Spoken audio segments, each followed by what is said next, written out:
जय श्री कृष्णा, राधे राधे। आज हम आपको सुनाएंगे आमल के एकादशी व्रत की कथा। आमल की एकादशी सब एकादशियों में श्रेष्ठ मानी जाती है। आमल की एकादशी पर आंवला का विशेष महत्व होता है। यह एकादशी फाल्गुन मास के शुक्ल पक्ष की एकादशी होती है।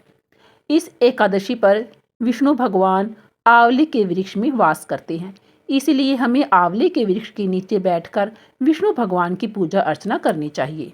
हमें आंवल की एकादशी के दिन विशेष रूप से आंवला खाना चाहिए और आंवले का दान जरूर करना चाहिए।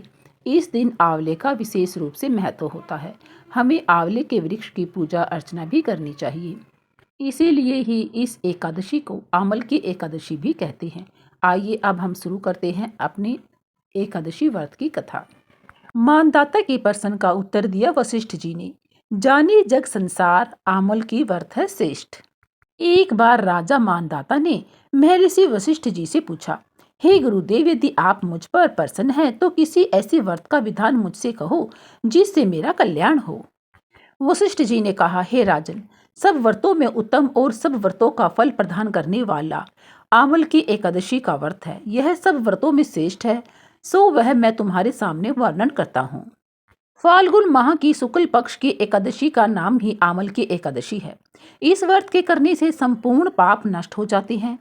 इस संबंध में मैं तुम्हें एक कथा सुनाता हूँ। हे राजन, चित्ररथ नाम का चंद्रवंशी राजा वैदिक नाम के नगर में राज्य करता था। उस नगर में हमेशा वेद मंत्रों का उच्चारण रहने के कारण वहाँ कोई भी पापों, दुराचारों, नास्तिक और दरिद्रता तथा कंजूस नहीं था। वहाँ के सभी प्रजाजन एकादशी व्रत करते थे। सभी विष्णु भगवान जी के भक्त थे। एक समय फाल्गुन माह के शुक्ल पक्ष की आमल की एकादशी का व्रत आया। तब राजा ने नगरवासियों के साथ मंदिर में जाकर कुंभ की स्थापना की। विधि विधान से पूजन करते समय इस प्रकार कहने लगे, हे दात्री, तुम ब्रह्मा जी द्वारा अवतरित हो, तुम ब्रह्मा का हरि स्वरूप हो। हे देवी, तुम सभी पापों को नष्ट करने वाली हो, तुमको मेरा नमस्कार है, नमस्कार है, नमस्कार है। उस मंदिर में राजा ने प्रजा सहित रात्रि जागरण किया। उसी समय एक बहुलिया जो जीव हिंसा करके अपने बच्चों का पालन करता था, भूख प्यास से व्याकुल हो रात्रि जागरण देखने के लिए मंदिर के एक कोने में आकर बैठ गया और वहां पर होती हुई एकादशी व्रत की कथा और महात्म्य को सुनता रहा। इस तरह उस बहुलिया ने भी सब लोगों के साथ जागरण रात्रि व्यतीत की। प्रातः काल जब सब लोग अपने अपने घर चले गए तो बहेलिया भी अपने घर को चला गया। घर आकर उसने भोजन किया। कुछ समय के बाद उस बहेलिया की मृत्यु हो गई। उसने उस आमल की एकादशी के व्रत तथा रात्रि जागरण के प्रभाव से राजा विदुरथ के घर में जन्म लिया। उसका नाम बसुरथ रखा गया। जब वह बड़ा हुआ तो चतुरंगणी सेना के साथ 10 सहस्त्र गांवों का पालन करने लगा। वह सूर्य के समान तेजस्वी, चंद्रमा की क्रांति जैसा वीरता में भगवान विष्णु के समान और क्षमा में पृथ्वी के समान था। वह विष्णु भक्त, सत्यवक्ता और अत्यंत धार्मिक था। एक दिन वह राजा वन में शिकार खेलने गया। दुर्भाग्यवश वह मार्ग में भटक गया और दिशा ज्ञान न होने से एक वृक्ष के नीचे सो गया। उसी समय वहां पर कुछ पहाड़ी मल्लेच आई। वह राजा को मारो शब्द कहकर उस पर टूट पड़े और कहने लगी कि इसी दुष्ट राजा ने हमारे संबंधियों को मारकर देश से निकाला है, इसको अवश्य ही मार देना चाहिए। इस प्रकार वह कह वे मल्लेच्छ राजा पर शस्त्रों से प्रहार करने लगी। मल्लेच्छों द्वारा छोड़े गए सभी अस्त्र शस्त्र लौटकर उन्हीं पर प्रहार करने लगे। इनके कारण मल्लेच्छ स्वयं ही मूर्छित हो हाहाकार पृथ्वी पर गिर पड़े। उसी समय राजा के शरीर से अग्नि के समान लाल लाल नेत्रों वाली वक्र भ्रिकुटी किए समस्त वस्त्राभूषणों से सुसज्जित एक दिव्य स्त्री प्रकट हुई। उस स्त्री ने जब राजा सो रहा था समस्त मल्लेच्छों को मार डाला। जब राजा जागा तो उसने उन सब मल्लेच्छों को मरा हुआ देखा।